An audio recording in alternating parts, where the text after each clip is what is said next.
Fox News contributor Kevin Jackson was fired by the network. Now, the reason why he was fired by the network had nothing to do with him being on the job, but it happened actually on Twitter.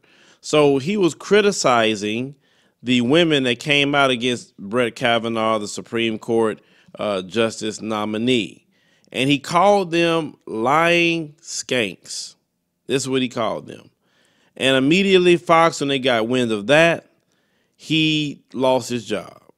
Now, he claimed that Fox told him to say certain things, he can keep his job. He said, no, he's only going to tell the truth. One of those guys, what about black on black crime? All lives matter. The blacks are doing this, the blacks are doing that. That kind of person. But the moment that Kevin Jackson got out of pocket and called white women lying skanks, he had to go. Why? Don't you hear a lot of white men always talking about women accusing them and feminism and whatever?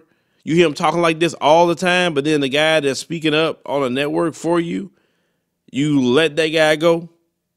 But see, the reason why they let him go is because they have a code of conduct, unwritten, but they know how it goes. They're not going to let you and me work for them and go at white women. But as black people, we will allow anybody to go at black men, black women. Look, we go at each other, and that's fine. Family deal with that. But when it comes to people outside, you have to check them. Just like he was checked. He said that they told him, well, if he says certain things, then he can go back to work. Well, the difference is, why would you? And he didn't go back, which is fine. But the days of shucking and jiving with Massa is not going to last too long. Every time I look up, you find in one getting a card pull, another one having to do eccentric things just to keep them interested and attention. I mean, the times are changing.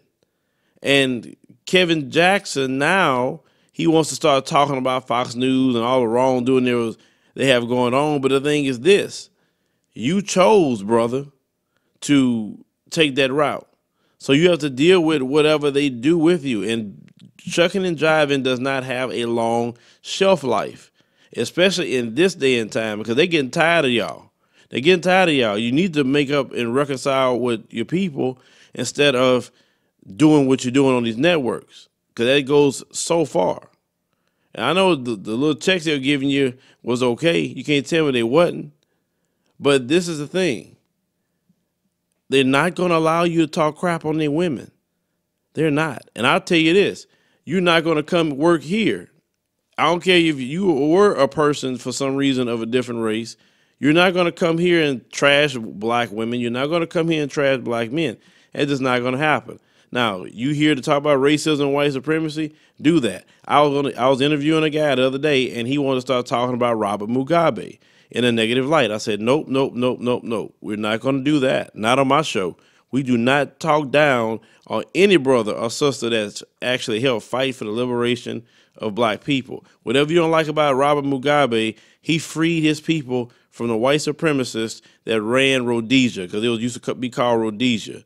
And if you look at Dylan Roof, some of the patches that he had was from Rhodesia before it was changed to Zimbabwe. So I said, no, you're not going to talk about Robert Mugabe like that. That would be wrong. You can shuck and jive as long as you stay in your lane, as long as you don't get out of that. But the moment you think you're going to start correcting white women, you being a black man, oh no, they hired you to talk about black on black crime. They didn't tell you to go out there and start chastising white women. They're not going to put up with that. And us as black people need to say the same thing. Say, look, you can't just be out here doing that, man. That is not a good look. It's not a good look at all. We should talk good about each other. And if we got something negative to say about each other, let's talk behind the scenes. That's called having a code, and white folks live by that code daily. But leave me a comment, let me know what you think about this particular story. Shucking and jiving do not have a long shelf life. That's why I don't understand no person who get into that.